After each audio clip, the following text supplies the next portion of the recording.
Well, we told 50 Cent if we won the race, he'd have to change his name to 55 cents for one day. And I was trying hard to get the name changed for a day. Just really, really can't believe that these guys let me drive their car. It was such a fast car. And, you know, and the guys just, they worked so hard on it. And I tore so much up earlier in the week, and they just keep digging. They you know, Rodney Childers called a great race, really smart race, and what we really wanted to do is be in the middle of it with 2 laps to go, and there we were.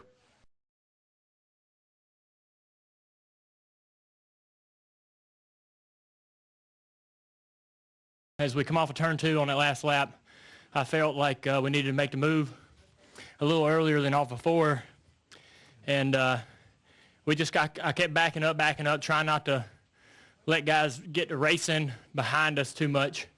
If somebody ducked out of line a couple rows behind Mark, I was going to have a gap so I can take off, and me and Mark could take off and not get hung up with them guys back there. So once we come off of 2, just mashed the gas and got a run on Danica and side drafted a little bit. I don't know why them guys didn't pull down in front of me besides Jimmy, but we got through 3 and 4 with a pretty good run. Once we come to turn 4, we kind of run out of steam and just didn't have enough to get a run on Jimmy.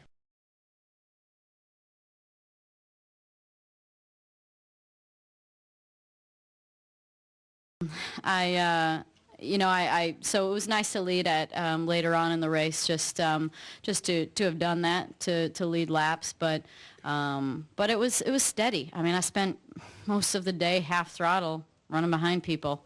So you know, when you get in that line, that nice outside line where it's just single file, I didn't feel like it was a wise idea to drop low and try and figure out how to pass. You were probably going to find yourself much further back. So I suppose that's the only downside to running in that front group all day, was that I never got any practice passing. I never tried really anything. The only thing we really did was on those starts, the inside line had a lot of momentum for the first couple of laps. So, you know, that was kind of the most action that happened until the very end there.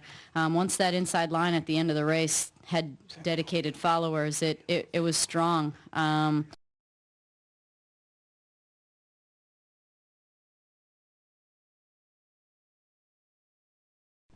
was quite a few people out there when we walked out for intros. I thought that was a hefty amount of people.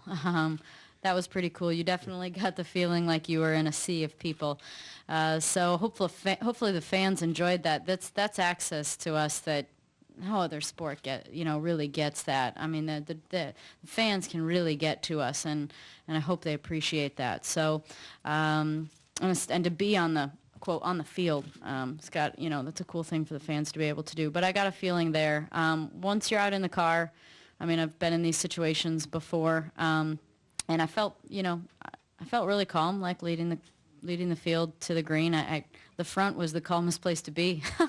So I thought that as anything would go, I'm sure there were people behind me that were more nervous, because up front is nice. Johnson first, Kenseth second with a push from Gordon. Oh, Kane! Kane gets around, slides across the track. Dillon misses him. More carnage down toward turn number 1. Montoya, Harvick. For real low apron. All with damage as the caution comes out.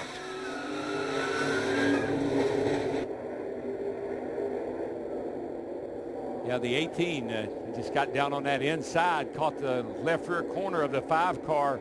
That's a real vulnerable spot, and gave him a little tap and sent him sailing. What a close call for Joey Logano on that 22. He was all the way down in the grass and dodged it. Yeah, these guys on further down the track, they really got in it afterwards when people were slowing down. Kane sideways, comes across the nose of Montoya. Logano misses him. And Darrell, that was coming out of that trioval where you're running so fast with very little banking to hold you. Somebody got into the back of Kevin Harvick's number 29, sending him down and then up into Stewart.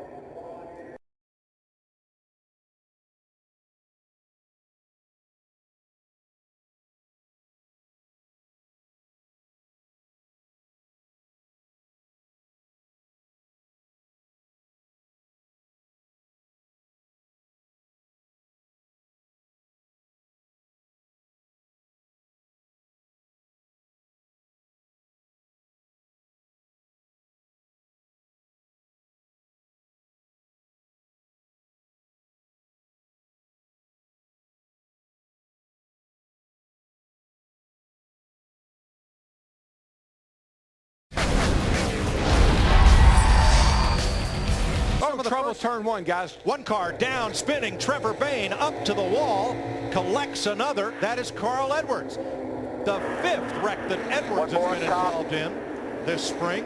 The 34 of David Reagan involved, and that's the 35 of Riverside, California's Josh Wise. We're under caution for the 4th time today. Ooh, looked like possibly. But it looked like they started accordioning up in front of Brad Keselowski. Very similar to what we saw at the start of the race, Larry. Just somebody slowed up a little bit, and it caused that accordion effect. Ricky Stenhouse Jr. in 17, he just basically stopped. Go now or finish second. When we cross the start-finish line, it's a race. And oh, by the way, it's not over. It's just now on. Darrell, keep an eye on Dale. Oh, car in the wall, hard. Turn 1. And it's one of the BK cars. It's the 93 of Travis Quapple. No caution. NASCAR, if the track is clear, they will let them finish. We are still green. And here come the leaders. Yeah, Mark Martin is really pushing Dale Earnhardt Jr. in that 88. Junior to the inside of Greg Biffle. The green flag still flies. Martin's number 55. Keselowski in the 2. Biffle backing up. Patrick behind him for the 2nd time. The Daytona 500 goes to Jimmie Johnson, 5-time champion for California, and his Rick Hendrick Chevrolet. He can thank Dale Jr.